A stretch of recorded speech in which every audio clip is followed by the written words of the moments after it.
Given that the Union militia's assistance of Arcelia Abiscol was under the pretense of a system-wide anti-piracy operation, there could be no actions fought where militia and Paleborn ships overtly cooperated and fought side by side.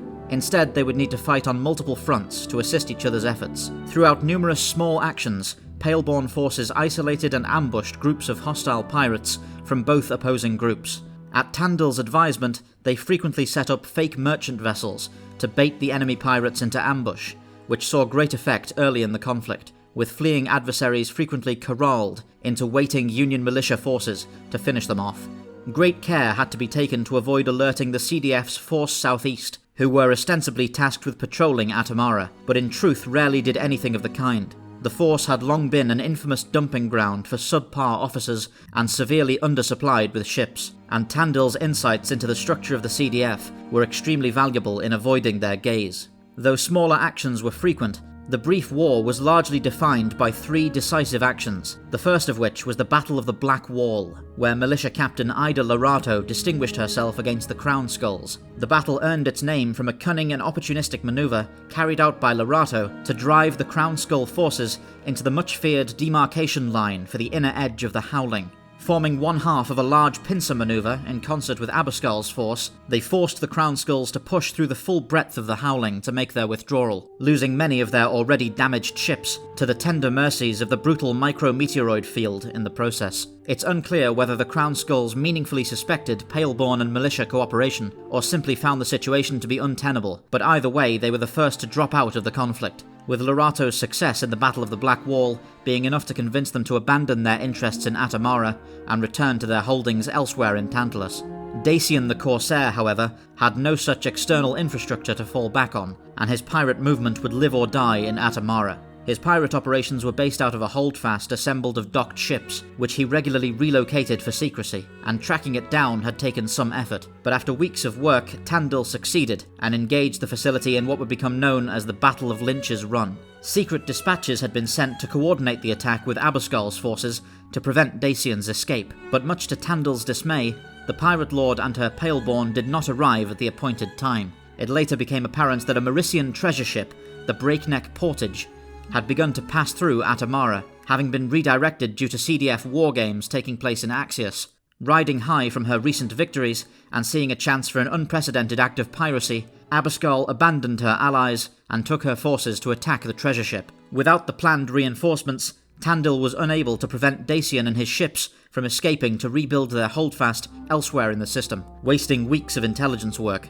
Abiscol, however, was successful in disabling and stripping the Breakneck Portage, whose engines and other components she would use in a major refit of her flagship, the Wicked Witch, notably adding large radiator wings to the vessel to support its enormous new main engine. This shape would later earn the vessel its nickname, the Black Dragon of the Howling, but this was not the only nickname to be born from these events, as years later during the Frontier War, Tandil, in mockery of Abiscol, would coin the term Dacian Slip for any situation in which he was able to escape calamity by virtue of his adversaries being generally tactless, narrow-minded, or easily distracted. Tandil was furious at Abiscol's actions, and much as he had feared, the recklessly high-profile attack on a Marician treasure ship had been enough to draw the attention of the CDF Force Southeast, prompting them to begin a detailed sweep of the system, supported by Marician PMCs. Tandil and Abiscol were forced to hide their squadrons for weeks, far off the ecliptic with their drives cold in the hope of avoiding detection, and their supplies painfully rationed, delaying the overall operation dramatically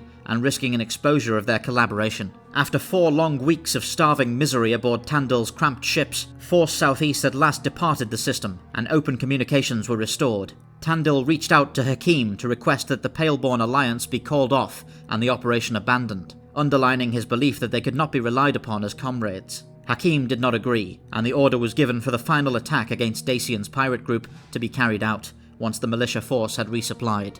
Eventually, resupply efforts were completed, and Ida Lorato was able to carry out some productive scouting sorties, which successfully tracked down the new location of Dacian's holdfast, codenaming its location as the Azakcomu Bend, in honor of her sharp-eyed signals officer who had spotted it.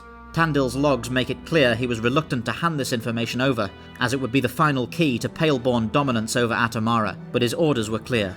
Launching a huge surprise attack against Dacian's holdfast, Tandil and Abiscol's forces for the first time fought overtly as a group, intending to give no quarter to any who might spread word of their cooperation.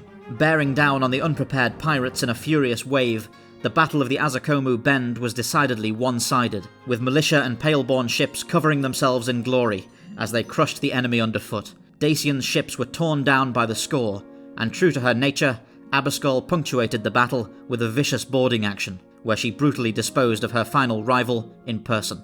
With what would become known as the Hidden War now having drawn to a close, the two groups of unlikely allies went their separate ways. Despite Tandil's concerns, Hakim had achieved what he set out to do. The Atamara system had been fashioned into a violent nightmare, dominated entirely by perhaps the most brutal pirate group Tantalus had ever seen. Between the major worlds of his beloved southeastern frontier and the powerful naval port of Axios, Hakim had erected a barrier of pure chaos that would ensure the war he had dreamed of for so long could be prosecuted against so great an adversary as the Centrum Assembly without fear of losing his newborn nation to a swift retaliatory strike from the north. Though she did not know it herself, Arcelia Abiscol, the pirate queen of Atamara, was the key to Kaito Hakim's ambitions for freedom and vengeance. The Hidden War and its major battles would receive their names from the pages of Clewin Ludan's non-fiction book, A Hidden War, The Secret Birth of the Frontier Union, published during the long stalemate at the heart of the Frontier War. Being largely intended to lionize Union history and boost morale in the current conflict, the book foregoes mention of Tandil's misgivings with the Paleborn, and differs significantly from accounts found in the personal logs of Tandil, Lorato, and others. Thank you for watching. You can get the Sojourn through various distributors, all of which are accessible through www.thesojournaudiodrama.com. You can also get the series through Patreon, where you'll be able to access various bonus features, including our visual dictionary, Guinevere cross-sections, and anthology shorts. Remember to join us on Discord and get regular updates on all upcoming Sojourn releases. All the related links can be found below this video. Fair winds.